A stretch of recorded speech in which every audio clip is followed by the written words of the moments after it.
Entonces, vamos a retomar.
Bueno, seguimos entonces. Unidad 13. De la adquisición de la propiedad de cosas muebles. ¿Verdad? ¿Cómo adquirimos las cosas muebles? Vamos a entrar en algo específico con relación a los muebles. Adquisición de la propiedad de cosas muebles. Como siempre, el estudiante tiene que verificar el programa, estudiar con el programa. Entonces, eso nos ayuda a ubicarnos y cuando tenemos el programa todo es más fácil.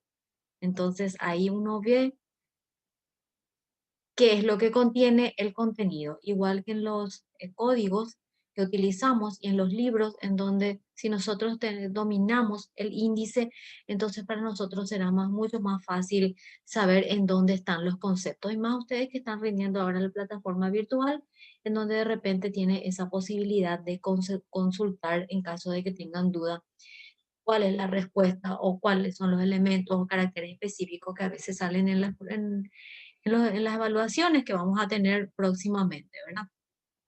Bueno, la apropiación es una palabra, es un concepto, ¿verdad? Que dice la apropiación es un modo de adquirir el dominio de una cosa mueble, sin dueño o abandonada.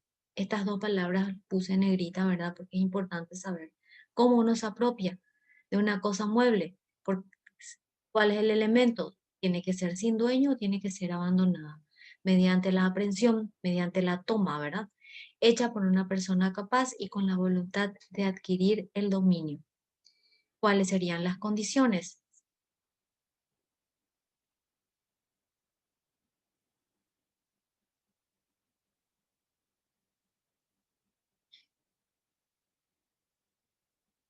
Aprehensión o toma de posesión de la cosa, que se haga con voluntad de adquirir el dominio. Ustedes recuerdan que habíamos dado las diferentes teorías de von Ehring y de Savigny, ¿verdad? En este caso lo resumimos, ¿verdad? Pero esas teorías hasta ahora se siguen utilizando de alguna u otra manera. Capacidad para la posesión, que se obtiene a partir de los 14 años, ¿verdad? Que se trate de una cosa mueble, porque estamos hablando de una cosa mueble.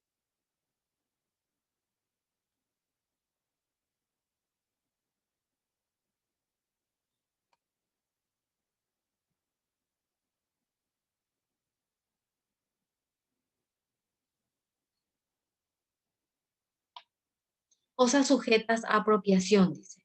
Artículo 2030 del Código Civil. Todas cosas muebles que nunca tuvo dueño o aquellas cosas abandonadas con la intención de renunciar a su dominio. ¿Cuáles serían las excepciones en estos casos? Dice, cuando el abandono de la cosa es hecho con indicación de la persona en cuyo beneficio se hace y otro la tomare, ¿verdad?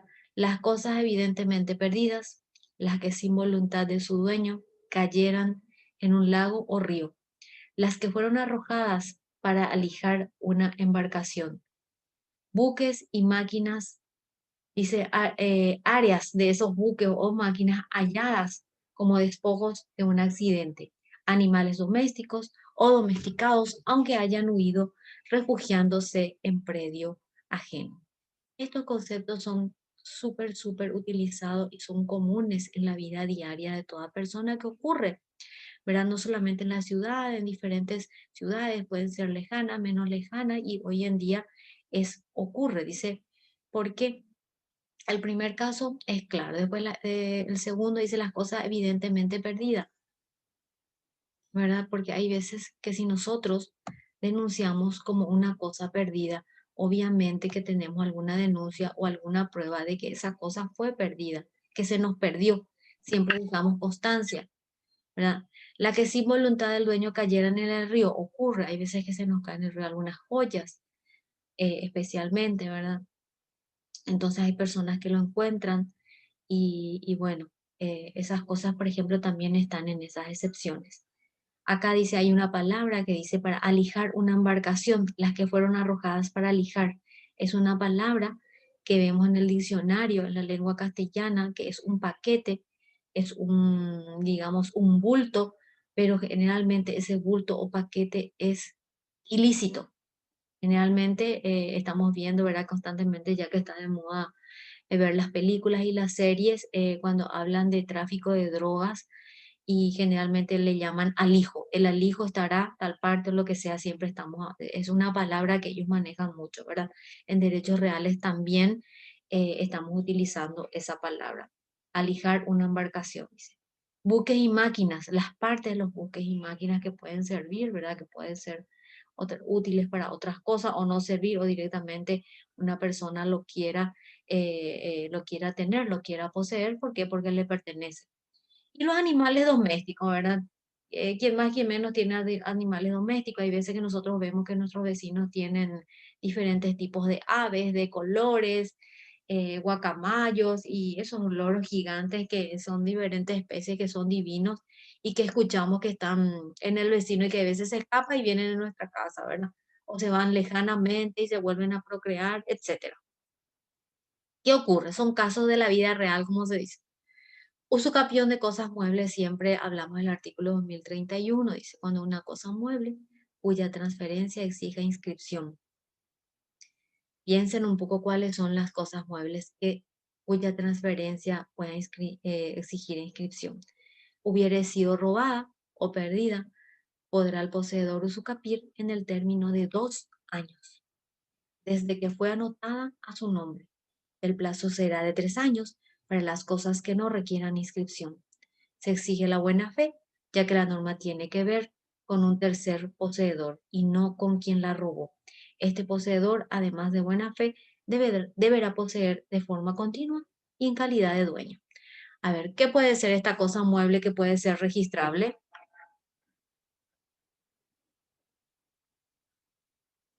¿Quién se anima a dar un ejemplo? Hasta los perritos a veces tienen su inscripción, ¿verdad? Puede ser un arma, puede ser una lancha, un buque, diferentes tipos de cosas que son objetos de registro. De la pesca, artículo 2034 del Código Civil. En la pesca tiene lugar también la apropiación de qué? De los peces que son tomados por el pescador. Esta actividad se encuentra reglamentada en leyes de carácter administrativa, ¿verdad? Esta disposición se complementa con el artículo 1901 del Código Civil, que nosotros ya lo tenemos por leída y por sabida, que declara los susceptibles de apropiación privada los peces de los ríos y lagos navegables de acuerdo a las disposiciones de la legislación especial. De las cosas perdidas ahora, vamos a hablar del res nullus, ¿verdad? De las cosas perdidas, dice, no son res nullus. Las cosas perdidas no son, o sea, las cosas perdidas tienen dueño. El res nullus no tiene dueño. Bueno, no pueden ser objeto de apropiación. ¿Por qué? Porque obviamente son perdidas. No es que no tienen dueño, solamente que están perdidas eventualmente. No pueden ser objeto de apropiación, por tanto, el que hallare una cosa asume la responsabilidad de depositario y está obligado a restituir la cosa a su dueño o legítimo poseedor de conocerlo. Si conoce, ¿verdad? Si no, lo puede guardar hasta que aparezca, o si sabe que va a aparecer en cualquier momento, lo conoce. Hay gente muy honesta, ¿verdad? Que se va y le devuelve, se va y le lleva. Si se puede, si puede ser, o le comunica por lo menos, o comunica a la policía. Hay gente que encuentra cosas en el shopping y devuelve a la administración, que bien nos hace cuando nos devuelven el celular o cualquier tipo de objeto personal que tiene valor económico y también valor sentimental a veces. Bueno, informar al propietario, avisar a las autoridades policiales, como ya les avisé, como ya le estuvimos comentando, ¿verdad? Porque puede haber diferentes actos en la cual involucre que esta persona comunique a los demás o de alguna manera haber intentado encontrar al dueño porque ha encontrado la cosa y sabe bien que es una cosa perdida. El que cumple con estas obligaciones tiene derecho a que se le pague una determinada cantidad en concepto de reembolso de los gastos que se hubiere visto al realizar la conservación o transporte de la cosa. La recompensa o indemnización será fijada por el juez conforme al valor de la cosa. Artículo 2036. El que haya conflictuado esa devolución, ¿verdad? O no lo haya querido devolver y entonces el juez le dice, usted tiene que devolverlo. Sin embargo, tiene derecho a algún tipo de indemnización por los gastos que incurrió para conservar la cosa. Del Tesoro, artículo 2040 al 2046. Dice, se debe tratar de una cosa mueble de valor que no tenga dueño conocido y que estuviera oculto o enterrado en un inmueble. Bueno, ¿quién puede leer el 2040, por favor, si es tan amable, si fuese tan amable, alguno de los compañeros? Yo, Genial. el descubridor del tesoro es el primero que lo hace visible, aunque sea en parte no hace falta que tome posesión del mismo o darse cuenta de que se trata de un tesoro ni manifestación de voluntad. El que hallare un tesoro en un fondo propio adquiere el dominio de él, sin embargo, de realizarse un hallazgo en un fondo ajeno y dentro de las normas. El tesoro deberá dividirse, la mitad sería para el propietario del fondo y la otra para el descubridor. Muy bien. Acá son claritos los temas. Muchas gracias. Dice acá el descubridor del tesoro. ¿Quién es? Es el primero que lo hace visible, aunque sea en partes. No hace falta que tome la posesión, no hace falta que lo tome. Puede ser que lo deje ahí o va a volver al día siguiente o lo que sea, pero él fue el que lo vio primero, ¿verdad? Entonces, estos son los requisitos que pide el 2040 con el tema de los tesoros, ¿verdad? ¿Y qué pasa, por ejemplo, si es que hay gastos en común, hay una coordinación entre el propietario del fondo y también la otra persona que va a realizar la excavación, ¿verdad? Entonces ahí se pueden dividir eventualmente o un 30%. Ustedes saben que por el 715 del Código Civil, si hay un acuerdo entre las partes, absolutamente no hay óbice para que ellos puedan, digamos, pautar de cómo van a hacer ellos esa divisoria de ese tesoro que van a encontrar, de ese plata, etcétera, lo que fuere. De la especificación y la adjunción. Son temas también de examen y quiero que esta especificación y la adjunción aclaren bien. Si ustedes entienden en la primera, acá en la primera, amor de primera vista tiene que ser, en la primera vista ustedes ya van a entender para siempre, ¿verdad? A veces cuando nos confundimos lo que queda, digamos, en la nebulosa y en vez de ayudar, siempre complica. ¿Qué es lo que es especificación y qué es lo que es la adjunción? Es una forma también, es una forma de adquirir, porque como habíamos hablado, siempre lo accesorio sigue a lo principal, ¿verdad? Siempre estamos en ese capítulo, recuerden. ¿Y qué entonces es la especificación? Es la transformación. Esa es la palabra clave en este concepto. Transformación de una cosa mueble que pertenece a otra persona en una cosa nueva mediante el trabajo del hombre. Por ende, es una forma de adquirir el dominio de una cosa mueble como consecuencia del trabajo de transformación realizado en materia ajena. Él transformó, pero la materia que utilizó o lo que hizo, parte de la cosa, utilizó una cosa ajena y ya es otra cosa. Entonces ahora tenemos que ver quién es el dueño. ¿Quién es el dueño de esa especificación? Se llama especificación el hecho que se ha realizado. Y ahora tenemos que ver dónde está el problema. El problema está en saber a quién va a pertenecer, porque Esta persona transformó este objeto con ayuda de un material de cosa ajena.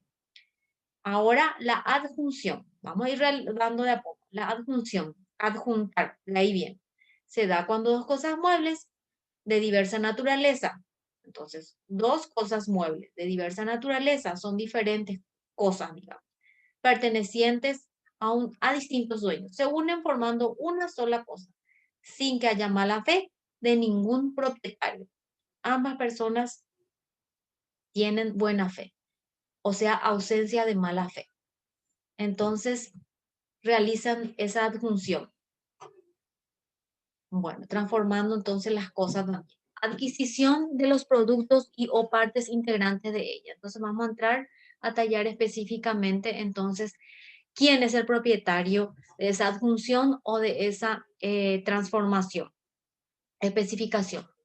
Dice, los productos y partes constitutivas de una cosa pertenecen a quién? Al propietario de ellas, aún después de su separación, salvo los derechos de terceros de goce de la cosa y de los poseedores de buena fe.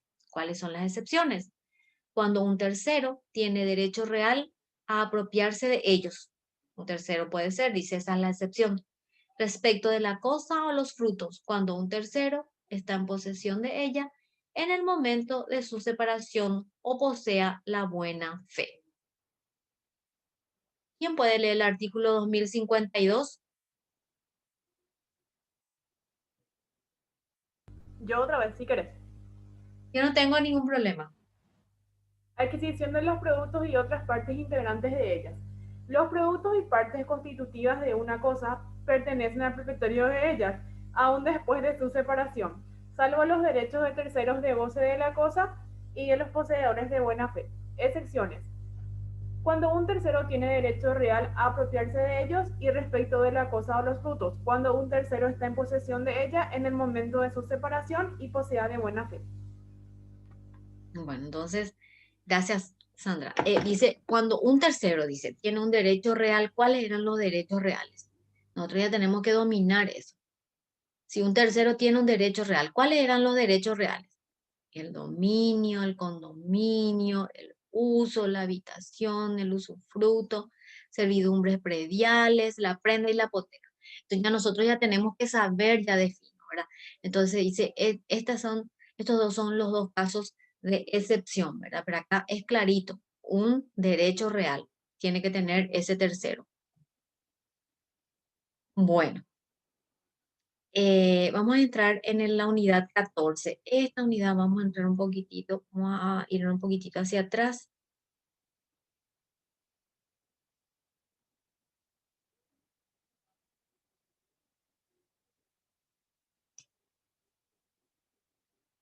Ahí va a entrar Sadi. Si alguien le quiere ayudar más a Sandra o si Sandra quiere seguir leyendo, vamos a leer un poquitito más, vamos a aclarar un poco estos artículos de 2047 a 2051 para poder aclarar, ir poniendo ejemplos y en todo caso le vamos a dar más énfasis para entender nomás. Generalmente yo pido solamente los conceptos de especificación y adjunción, ¿verdad? Sin embargo, sería interesante que podamos aclarar ciertos puntos que desde mi punto de vista están un poquitito en la nebulosa. Si alguien puede empezar a leer, no sé cuántas personas, a ver, 7, a ver, 6 Yo quiero artículos leer son. Dale, genial. los del 2047 al 2051, ¿verdad? Sí, sí, sí pueden leer varias personas, así no Sí. te cansas tanto. La primera es la propiedad de la cosa nueva, buena y mala fe, el artículo 2047. Sí. El que con su trabajo de buena o de mala fe transformar en materia ajena en una cosa nueva, la hará suya, aunque sea posible restituirla a su forma anterior. En ambos casos, el que especifique deberá pagar lo que valiere la materia, pero si hubiere obrado de mala fe, el dueño de ésta tendrá derecho a ser indemnizado de todo daño. Si no prefiriese tomar la cosa, pagando al transformador el aumento del valor que hubiera adquirido. Esta disposición adjudica la propiedad de la cosa nueva al que realice el trabajo de transformar la materia, en todos los casos sin importar que el especificador sea de buena o mala fe, ni que sea posible restituirla a su estado anterior. En resumen, A. El especificador, habiendo actuado de buena o de mala fe, debe pagar el valor de la materia. Y B. En caso de haber actuado con mala fe, es decir, sabiendo que la materia era ajena, el dueño tiene una opción o dejar la cosa en poder del especificador, siendo indemnizado de todo daño, o quedarse con la cosa, pagando al transformador el aumento de valor que hubiese adquirido, siendo esto último la no autorización de un enriquecimiento sin causa a su favor. Se entiende ¿Sigo? perfectamente, ¿verdad? Es un poquitito largo, pero se entiende muy bien. ¿Quién se queda con la cosa que fue objeto de transformación? Y le tiene que pagar. En todos los casos se puede él quedar, siendo de buena o mala fe, ¿verdad? Y depende.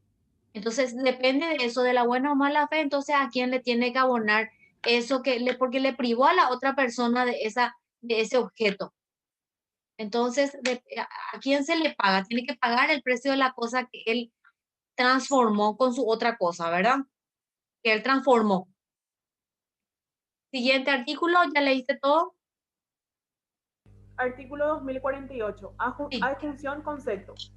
Cuando dos cosas muebles pertenecientes a distintos dueños se unen de tal manera que formen partes integrantes de una sola, el propietario de la principal adquiere la accesoria, aun en el caso de ser posible la separación, con obligación de pagar al dueño de la cosa accesoria lo que ella valiere. Si no se pudiera determinar cuál de ambas cosas es la principal, los dueños respectivos serán condóminos, proporcionalmente al valor de ellas en el momento de la unión.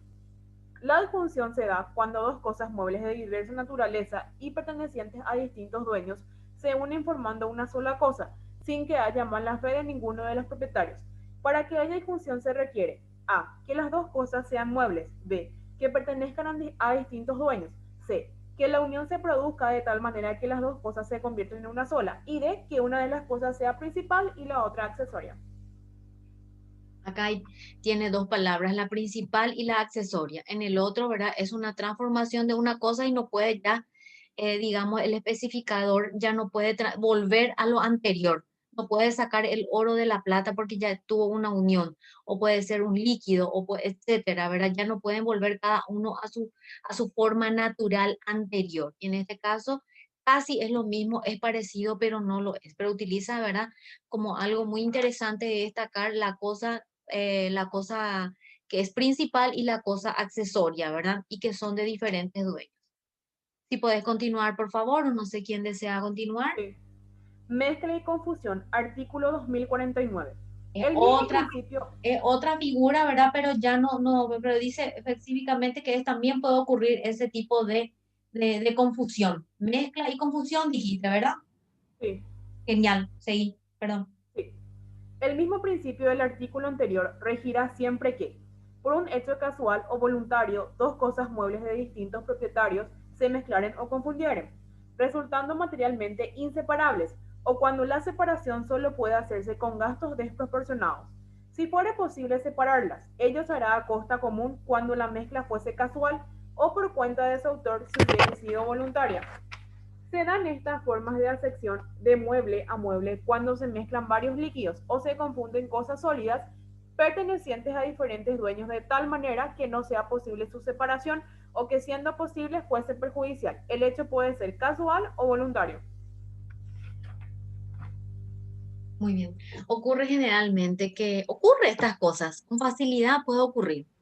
Un derrame de algún líquido, alguien lo toma. ¿Quién es el dueño? ¿A quién pertenece? Quiere ocurrir. Puede pasar en diferentes talleres, en laboratorios, etcétera. Puede ocurrir. Y generalmente surge este problema cuando hay este tipo de conflicto. Y hay conflicto. ¿Quién es el que reclama? Hay dos personas que reclaman, o dos laboratorios, o dos empresas. Entonces, ¿cómo se soluciona? Soluciona con estos artículos del 2047 al 2051, ¿verdad? El juez va a dar una resolución conforme a derecho y utilizando y versando específicamente estos artículos que estamos leyendo. ¿Te falta algunos? Sí, dos me faltan. Genial. Vamos a terminar con esos dos artículos. Sí. Extinción del dominio y otros derechos reales que afectan a la cosa. Artículo 2050. Cuando de acuerdo con los artículos anteriores se extingue el dominio, también se extinguen los otros derechos reales que afectan a la cosa.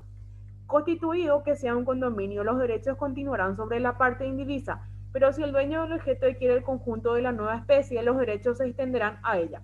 Cuando se produce la extinción del dominio, se extinguirán los derechos reales sobre esa cosa. Producida esa extinción, los titulares de derechos reales sobre lo mezclado o confundido no tendrán otra posibilidad que la de exigir el pago de sus créditos de los obligados directos. Cuando no se extinga el dominio, sino que surge un condominio, cada una de sus porciones resultará grabada por los mismos derechos que pesaban sobre ellos originariamente. Puede ocurrir además que el propietario de una cosa pueda convertirse en el único dueño del objeto nuevo, y en ese caso los derechos que grababan tanto lo suyo como lo ajeno, ahora de su dominio, se extenderán sobre el nuevo objeto. Bueno, ese artículo no es complicado, solamente que tiene varios supuestos, ¿verdad? Cuando habla de condominios, habla también de acreedores, habla de su parte indivisa. Nosotros habíamos hablado de los condóminos, ¿verdad? Copartícipes, condóminos, su parte indivisa, ¿verdad? Por ejemplo, tienen un derecho, entonces, sobre una finca, puede ser un ejemplo, ¿verdad? Y está hablando de su parte indivisa, ¿verdad? Entonces, copropietarios, todos son copropietarios, están en condominio. Entonces, hay varios supuestos que tenemos que leer específicamente uno por uno ese artículo y puede dar la casualidad o puede dar el tema de que nos toque litigar un hecho o una demanda, un acto con relación a este artículo. Como ya les dije, solamente se surge y nosotros nos remitimos específicamente en estos artículos cuando surge ese conflicto, ¿verdad? Ustedes van a ver qué es lo que es un conflicto, es una disputa, una discusión, ¿verdad? Que tal vez primero, no, si bien no se convierta directamente ya en una demanda judicial, hoy en día está de moda arreglarlo todo, tratar de arreglar o tratar de conciliar o mediar entre las partes, ¿verdad? No precisamente con una demanda judicial, sino puede haber un acuerdo entre las partes utilizando, utilizado a través de la mediación, ¿verdad? Que está de muy de moda y seguramente que tienen conocimiento ustedes. Sin embargo, ya se conflictuó y ya se solucionó, ¿verdad? Ese conflicto sobre una parte del condominio, sobre una finca, sobre una propiedad. Ya les dije, surge una discusión, surge un conflicto, entonces nosotros nos tenemos que remitir específicamente a tratarse de condominio en estos artículos, porque son los artículos pertinentes que nos van a echar luz. Entonces, a partir de ahí, digamos, blindarle al cliente, mire, usted no puede hacer esto, tiene que tocar, no puede tocar su parte. Usted lo que puede es hipotecar, pero lo que no puede hacer es este tipo de actos que puedan dañar los derechos de las otras personas. Entonces, todo eso nosotros le vamos a ir indicando a nuestro cliente, pero para eso tenemos que leer estos artículos pertinentes y que versan sobre eso. Bueno, leíste todo ya, ¿verdad? Uno me falta. Dale, te espero. Indemnización, artículo 2051. El que por aplicación de las disposiciones anteriores experimentare la pérdida de su derecho, puede demandar al que se beneficie de ella una indemnización pecuniaria según las reglas del enriquecimiento sin causa y en su caso sobre actos ilícitos. No puede pedir el restablecimiento de las cosas a su estado anterior. El perjudicado tendrá privilegio sobre el precio que se le debiese. En la presente disposición se establece a favor del que sufre la extinción de su derecho todo un sistema, cuyas grandes líneas pueden resumirse de la siguiente manera. 1. Tiene lugar en provecho del que se beneficia con la extinción de su derecho o enriquecimiento sin causa. En consecuencia, el que sufra la pérdida de su derecho podrá demandar al que se beneficie de ella una indemnización en dinero, conforme a las disposiciones que rigen el enriquecimiento sin causa. Indemnización que debe ser igual al beneficio que resulte de la operación. Será necesario que el resultado subsista porque es útil y no podrá demandarse el restablecimiento del estado anterior. 2. El titular del derecho extinguido podrá encontrar en otros preceptos una protección especial. En resumen, el especificador toma dos objetos, sean de un mismo dueño o de propietarios distintos. Con ello fabrica una cosa nueva, entonces, si ha actuado de buena fe, tiene que abonar por los elementos usados, pues de otra forma se enriquecería injustamente, y si fuese de mala fe, e incluso incurriría en ilícito, porque tomaría las cosas ajenas dolosamente. Bueno, habla acá de una indemnización Generalmente cuando nosotros nos vemos agraviados, pedimos una indemnización, pero tiene que ser, ¿por qué? Generalmente hay una petición de indemnización por daños emergentes, por daños, por incumplimiento de contrato o extracontractuales en caso de los accidentes, o etcétera, o daño moral. Tiene que haber un rubro del cual y del por qué una ley que le atañe para que pueda y le faculte solicitar esa indemnización. En este caso, en Derecho Real le faculta el artículo 2051 que estaba leyendo la compañera. em, eh, Leyó rápidamente, ¿verdad? Pero como yo siempre les digo, estos artículos ustedes lo tienen que leer en la tranquilidad, en la soledad, meditar, subrayar, escribir, entonces para poder entender de qué es lo que le habilita para la indemnización. Y el derecho real lo establece. ¿Verdad? Dice el motivo por el cual y le habilita a pedir esa indemnización pecuniaria, ¿verdad? Según las reglas del enriquecimiento, ¿verdad? Tiene que utilizar, tiene que haber niveles, ¿verdad? Tal nivel y cuánto cuantificar, ¿verdad? Entonces también de esa manera indemnizar a la persona. ¿Y quién va a ser la persona idónea? Seguramente que el juez en caso ya de entrar en una acción judicial, ¿verdad? Sin embargo, no hay obstáculo para que realice también, como siempre, un acuerdo para no entrar en conflicto. Está entonces, ¿verdad? Todas leídas.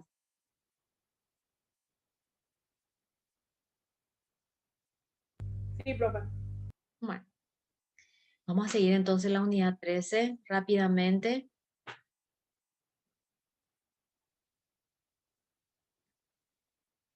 Bueno, la unidad anterior era por aprehensión, ¿verdad?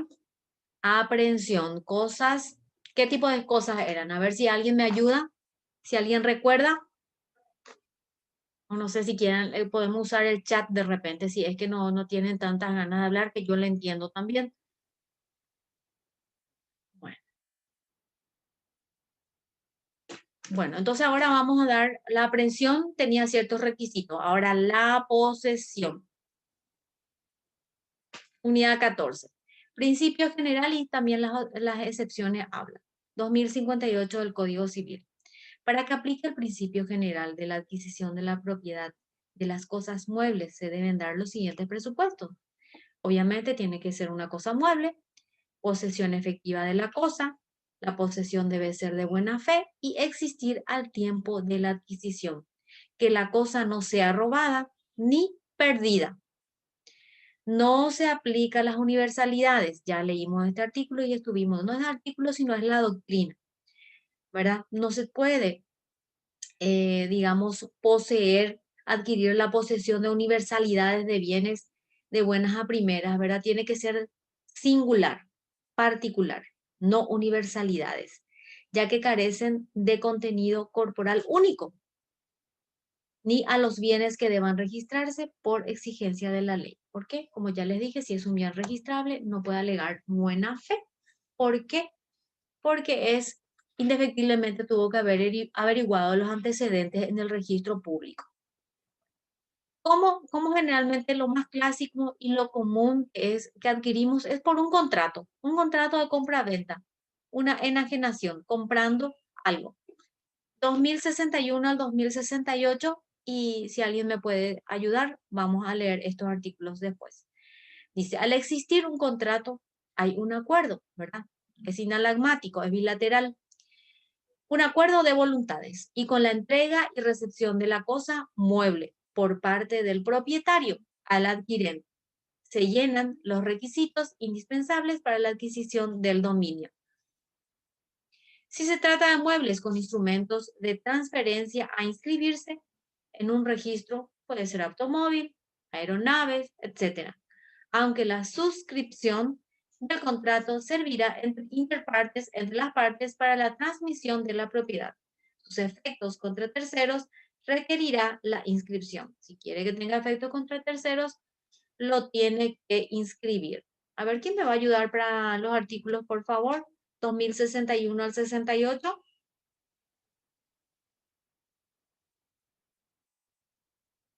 Yo otra vez te ayudar si querés. ¿No hay otra persona que quiera colaborar conmigo? Firme. Genial, adelante. No es que te desprecie o no quiera, solamente no quiero cansarte. A El vos te artículo hablo, 2, Sandrita. Sandrita está cansada ya, profe, ella trabaja demasiado. Y yo sé. Eh, el artículo, en la sección quinta del Código Civil, el artículo 2061, Genial. habla sobre las cosas muebles que podrán adquirirse por contrato traslativos de propiedad conforme a las disposiciones de este código. El Muy bien. 2062 Sí. habla sobre la entrega hecha por el propietario de una cosa mueble, transfiere el dominio al adquiriente cuando existe acuerdo entre ellos para transmitir la propiedad. Si el adquiriente está ya en posesión de la cosa, la propiedad se transmite por el acuerdo. Si el propietario posee la cosa, la tradición se efectúa por el convenio de constituir al adquirente en poseedor mediato. Ujú. En el artículo 2063, profe, hay yo siempre le quería preguntar, hay Sí. yo no sé si la expresión o tradente, ¿qué es tradente? Tradente es una expresión latina, ¿verdad? Que utilizamos generalmente. Es como la traditio, la entrega, el que entrega. Ah, el que ¿Recordás, entrega. Ok. recordás en derecho romano la Sí, ya, traditio? ya. Entonces utilizan esa Entonces, palabra. Nosotros venimos arrastrando también con el latín, de la ok, entonces, tradición. En las primeras clases estuvimos dando, ¿recordás? sí, sí, sí, ya. Entonces la 2063 dice, la posesión constituye en propietario adquirente de buena fe, aunque la cosa no pertenezca al tradente, salvo el caso de que fuese robada o perdida.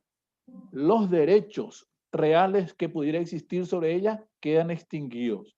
Las acciones de nulidad, resolución o rescisión a que se hallaba sometido el tradente no pueden hacerse efectivas contra el poseedor actual. ¿Alguien más que quiera leer? Sandrita otra vez, después nos turnamos. Te leo yo. Vale, Artículo métele. 2064. La buena fe del adquiriente debe existir en el momento de la tradición.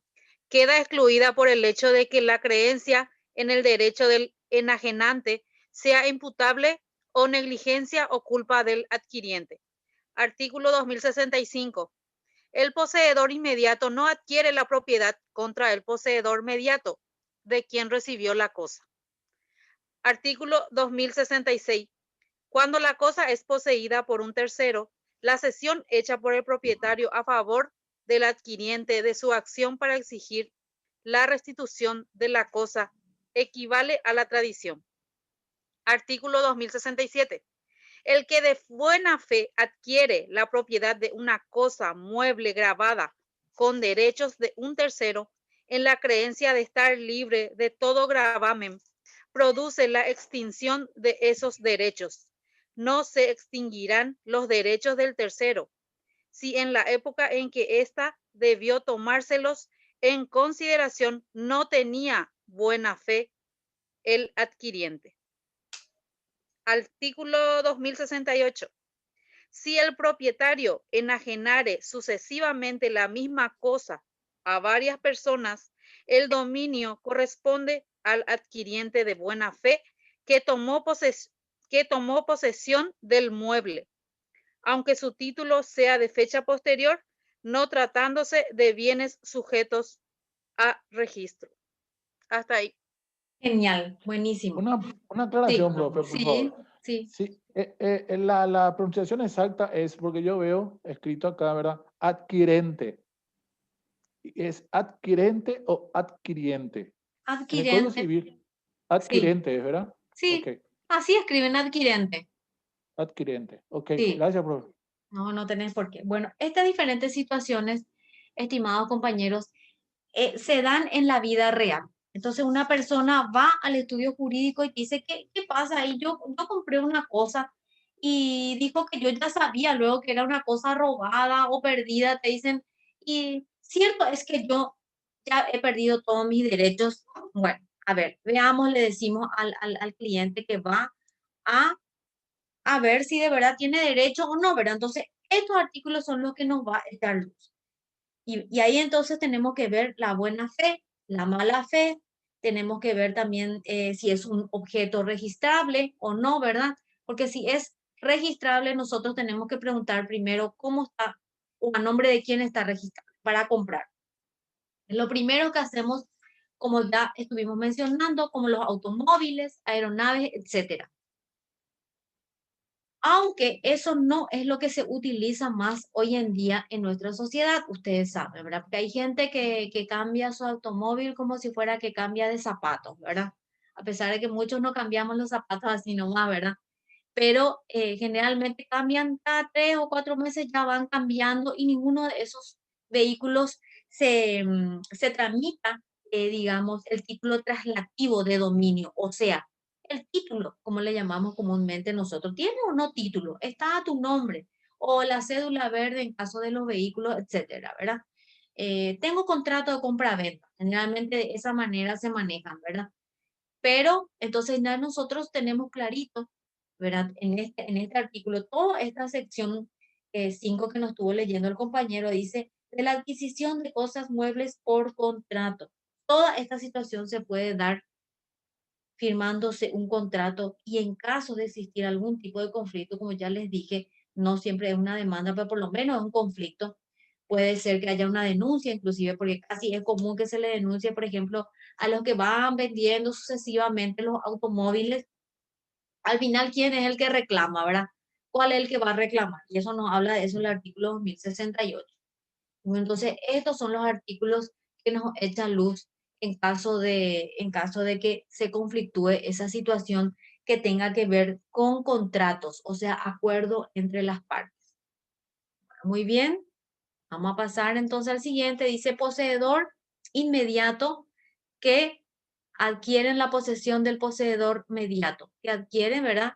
Posesión del poseedor mediato. Nosotros ya habíamos estudiado esta parte, ustedes ya saben quién es el inmediato y quién es el mediato, ¿verdad?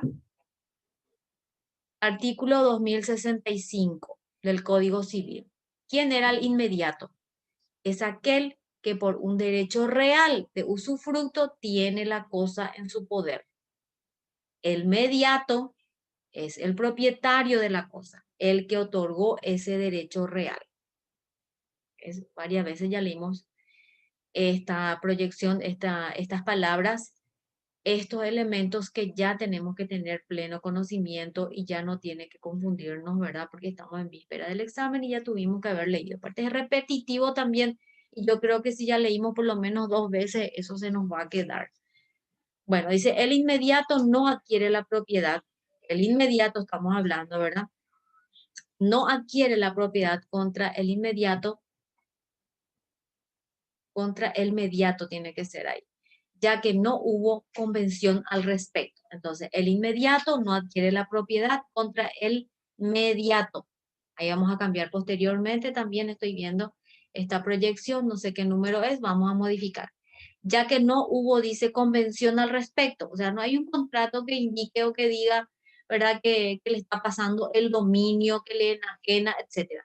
En casos que el poseedor inmediato está obligado a restituir la cosa. Entonces, evidentemente que por virtud de algún derecho real, que ustedes ya saben, un ejemplo puede ser el usufructo, ¿verdad? Lo tiene que devolver o tiene que conservar la cosa, ¿verdad? En absoluto adquiere el dominio o la titularidad de la cosa. Seguimos a la siguiente.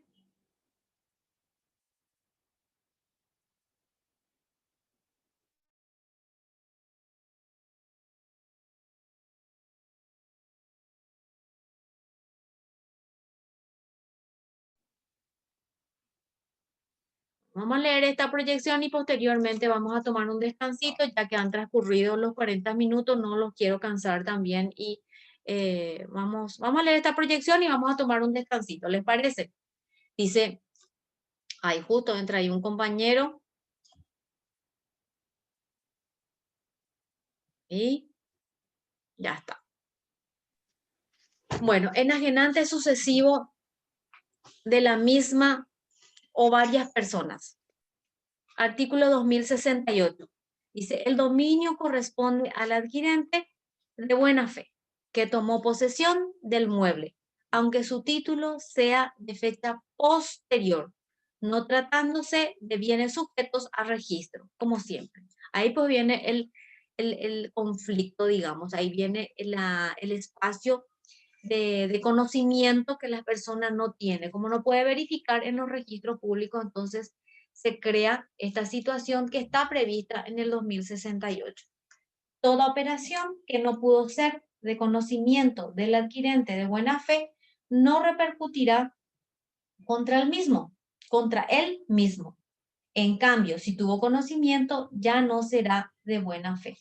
En caso, a ver aquí, en caso de que las cosas sujetas a registro debe estarse a sus reglas, o sea, para que sea oponible a terceros, y si es un objeto, por ejemplo, como ya habíamos visto, si es una aeronave y tiene que ser registrada para que sea oponible a terceros, bueno, se verifica en el registro correspondiente. Generalmente nosotros vemos en los registros públicos, ¿verdad?, que las personas piden diferentes informes y certificados. Y uno de esos del certificado puede ser de condiciones de dominio, en la cual va informando si ese bien registrable, especialmente en rodados, ¿verdad?, y también en inmueble en este caso, no en este caso es de cosa mueble. Entonces informa quiénes fueron los dueños y específicamente si cuáles son las evicciones que la graban, cuáles son las inscripciones que que pesa sobre el mismo bien registrable en el registro. Puede ser que tenga diferentes tipos de inscripciones en la cual, para que todas las personas que estén interesadas en ese objeto, entonces se den por enterada de que de que ese objeto es objeto de algún tipo de litigio o de alguna medida cautelar. Bueno, vamos a tomarnos un descansito y volvemos en breve. Son 18:50, vamos a volver, a ver.